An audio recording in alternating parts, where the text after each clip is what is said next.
Ashama kabajamtoota jaalatamtoota maatii ka YouTube nageen jaalallara waaqayyoo isiniif haa baay'atu jecha obboleewwan kiyya qaqqaalii gaggaarii anaa dhufu baga nagaan dhuftan nooraa oluma isiniin jedhee sinsimaddeen jira akkam jirtu yooyaa harka fuunii olumaa isiniin jedheera. warri haaraa taatanii dhuftanii jirtan subscribe gochuun maamila kaayyoftuuf ta'uun dagatina warri haaraa taatan immoo like share gochuun amala isiniif haa ta'uun isiniin jedha obboleewwan kiyya kaayyoo ati manan teessu akkanaan hin jenne ati maraatudha manan teessu akkanaan hin jenne ani baay'ee way ofii kiyyaa yoon gammadee sin gammachiisuuf fedha isinii galee yeroo ofii kiyyaa bakka bashannana garaa garaa deemee faa jedhu jechuudha. naaf hin danda'amu malee odoon hunda keessa walitti qabadhee deemee makiinaa kiyyatu isin ga'u isinii galee jechuudha. keeraan xiyyaara bitadhee jechuudha sin bashannansiisuuf qophiidha. Innaa kinoo har'a kinoo bakka kana sirriitti akkasiin daawwattan akkasinitti bohaartan akkasinitti biiftuun illee gara galaatti jirti calallaqechaa jirti akkatti bohaartan abdii guddaan qaban isiniin jedha. asumaan like share gochuudhaan ol koottaa oto bakka bashannana babbareeda bira hin ga'iin dursa maal gochuu qabdu re share gootanii addunyaa guutuu waliin ga'uu qabdu isiniin jedha. lakaayyoo miskiina kana kinoo yoo bishaan naqitu sin baattee deemti yoo qoraan naqitu sin baattee deemti yoo gabaa baatu sin qabattee deemti bakka kamiyyuu sin qabadhee deema. anna kinoo har'a waara keessan jira baay'een keessan hin beektu manni arabaa yeroo kiramtii kana manan ta'anii kan isaan jaallatan bakka kana anna akkasiniin hin jedha. kinoo har'a bakka kanatti jirra itti bohaartu asumaan koottaa isiniin jechuun jaalladha. oluma seenaa itti bohaaraa faabittiin itti jedha isiniin jedha. manni kaayyoo yeroo kamiyyuu magariisa isinii galee jireenyi kaayyoo kun beektanii baadiyyaa jaallatti mucattiin bakka waan giriinii kana gaafa argitu garaan bittin jedha qabatteetuma isiniif fiigdee isinii jedha. baadheetuma gara keessanitti fiiga jechuudha. maaliif ani gammadee isinillee akka gammadan abdii guutuu silan qabuuf jechuudha. akkatti bohaartan waan hin barbaaduufi kinoo akkasitti sin qabadheetuma deemaa jira. sin garuu kan argitanii mucattiin kun nu bashannansiistii nu bohaarsiti bar lafa deemtu kam nu qabattee deemtettanii laayikillee gootanne kun keessa naa cabu jechuuf uummata sharranyaa. Inni akkas fakkaataa olmaan kiyya guyyaa har'aa akkasii walumaan itti seenne haalaallu waan jiru hundayyuu waliin laalla. amma seensarra jirra waan ta'eef gibbitti ol seennee waan jiru hundayyuu waliin laalla. egaa seennee waan jiru hunda waliin laalla. wanti nyaatamus yoo jiraate wanti dhugamus yoo jiraate waan kamiyyuu yoo jiraate ani isiniin ga'uu hin dhiisu ga'uu hin beektu amala kiyya jechuudha. kana fakkaataa asumaanii durdurii tokkoon isinitti haasa'uu barbaada guyyaa har'aa. maaliif oromoon afoolota garaagaraa asoosama durdurii baacoo mammaaksa wantoota garaagaraa hammatee of keessaa qaba waan ta'eef jarreen sana keessaa durdurii tokko asumaan isin bashannansiisaa. durdurii kiyyarraas barumsa akka argattan asittis akka bohaartan abdii guddaan qaba. gorranaa ergisuun akkana caqastan isiniin jedha. durbara durii jedhani haadha manaa fi abbaa manaatu jira ture jedhani. jarri kun hiyyeessadha homaa hin qabani sa'a tokkitti qabu ture. saani sun ni elmamti. abbaan manaa ishee sa'a sana eenyutu elma abbaa manaa isheetu elma galgalas ganamas jechuudha. dubartiin kun aannan elmu kana jechuudha. namichi kun dubartii kanaan hin ga'u ture gonkumayyuu ittiin kennu ture. waan isheen nyaattu waan isheen dhugdu waan kamiyyuu ittiin hin ga'u ture jechuudha namichi kun. isaan booda ni beelofti isheen jechuudha. namichi kun maalinni ofittoo ture ofii isaatii nyaata malee ofii isaatii dhuga malee ofii isaatii wanni barbaade ofii godhata malee jechuudha. inni ganama yoo elmatu dhugeetuma ittiin oolaa qursiisaa misaasaa godhate galgalas akkasuma yoo isaan galtee elmatu dhugeetuma ittiin bula jechuudha. dubartiin kun miskiina waan nyaattu waan dhugdu hin qabdu turte.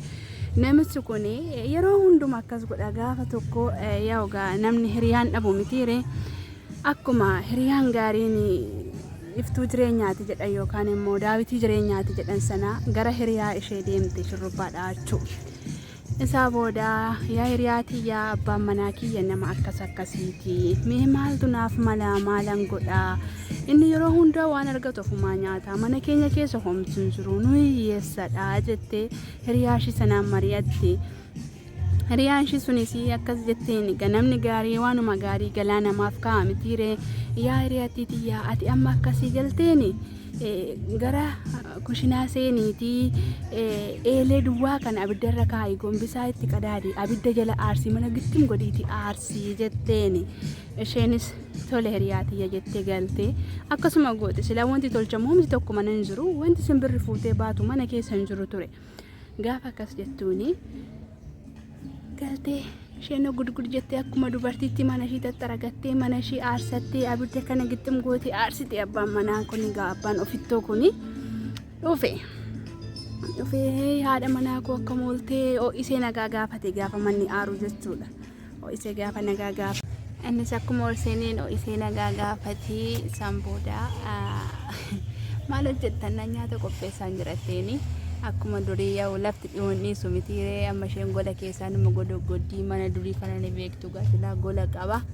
Goluma keessatti kan hojjetamu san booda saani galte gaaduun yaada waltu mitiiree akka dhiyeetti nafu wanti kamiyyuu waan ta'eef gaafa saani galtu aannan ilmee buusee fideebi. Aannan sana ilmee hundumaa isheedha kennee dhugi jedheeni isheenis tole jettee aannan ishee fudhattee dhugdee mana ishee quccatee teessee aduun meetii waa hojjetaa jirta miti maal qabnaa hin beekta eessaa fidee hojjettee jettee deebistii fi gaafa isheen akkas jettee deebistuu fi amma waan godhu dhabee halkan qixxee ga'ee egaa laalaa ishee waggoota hedduu agabuu ishee taa'aa turte guyyaas ta'ee halkan jechuudha inni ittiin hin ga'u ture. Isheen garuu gaafa inni kennuun gimmaasha irraa kennitee fi hodhu jetteen lakkiin barbaadu jedheeni sababiin isaa waan nyaatamu ganaa dhangaa gaariitu golaa as baasee jechuudha. Naan dide yeroo sana jechuudha.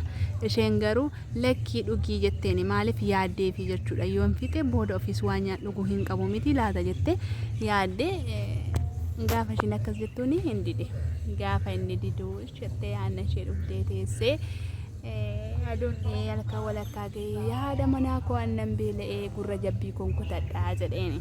Naani kutadhu kaayatteen kan keetii yoo kutadhu na maaltu na dhibee jetteeni gurra jabbii tokko kutatee tuma isheen teessuu nyaatee fixe. Naan yaada manaa koo hin quufne anuuttan dabaladhaa jedheeni. Anna dabaladhu kaayatteeni. Ammas walakkaa ga'ee yaa haadha manaa koo hin quufne siruma ishiin baddu baafadha jennaan baddu baafadhu jetteeni. Otoo isheen teessuu foon jabbii tokko gimmaasha fixee jechuudha hin nyaannallee osoo hin jedhiiniin gimmaasha foon jabbii tokko fixee gaafa karaa walakkaa ga'u simti beekne qaba mana fincaanii deemuu barbaade. Yoo foon kana dhiisee deeme haadha manaa isaatu jalaa nyaata. Yoo foon kana baatee deeme bineensatu foon wajjin nyaata waan godhu dhabee haadha manaa koo kottuu gara mana fincaanii nageessii jedhanii dubartii gara laafetti jechuudha. Tole jettee wajjin qajeelte. Gaafa isheen tole jettee kaatee wajjin qajeeltuu foon duuba isaatti hidhatee dugda isaatti foon hidhatee finyoo jabbiin dura ittiin hidhamtu sana morma isaatti hidhatee dugda duubaan deemaa finyoo kana qabii jedheeni qajeele. Isaa booda suma deemanii gara mana fincaanii deema. Inni laala dugda duubaan deema. Isheen inni isaan lachuu fuula walitti garagalchatanii deemu. Duubaan deema. Sababiin isaa foon dugdatti baata waan ta'eef yoo achi garagalee deeme foon irraa kutattee nyaatti akka yaada isaatti jechuudha akka karoora isaatti. Isaan booda gaafa karaa walakkaa gaanu qaalaatti dhufee gufatee asii gadi gisee gadhiifatu isheen finyoo sana gadhiiste inni qaalaa keessa bu'ee battalumaan du'ee badee jedhama. Kun maal ibsaa barumsa guddaa of keessaa qaba dhugaa. Maaliif Oromoon kun jechuudha gaafa mammaaksas ta'ee durduriis ta'ee sheekkoos ta'ee jechuma kana lafa kaa'u jechuudha of keessaa ciqoo garaagaraa qaba. Hiika mataa isaa barumsa guddaa namaaf qooda jechuudha. Kun walumaa galatti maalluu ibsaa sirraa barumsa guddaa arganna. Sababiin isaa ofittummaan jechuudha kophaa jiraachuun faayidaa akka hin qabne namni ofittoo ta'e galgalli isaa badaa akka ta'e wantoota kana nuu ibsa. Kanaafiyyuu Waaqayyo kanarraa nu haa baraaruun isiniin jedha. Dhugaa ofittummaan baay'ee tokko badaadha jireenya nama namaa keessatti kanuma koo amma jedhu sana odoo foon sana haadha manaa isaa wajjin nyaatee isheedhaa qoodee mana isaa keessa taa'ee yookaan mana kaa'atee bahee mana fincaanii deebi'eera ta'e waan du'uuf hin qabu ture laalaa hojii waaqaasi.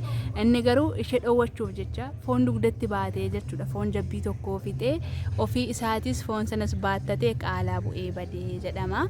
Waaqayyo kan akkasii namaa baraaru. Addunyaa kanarra wantoota garaagaraatu jira. Nus hojiin keenya kanumadha. Ofittummaa baay'isnaa, kan kootu caalaa baay'isnaa.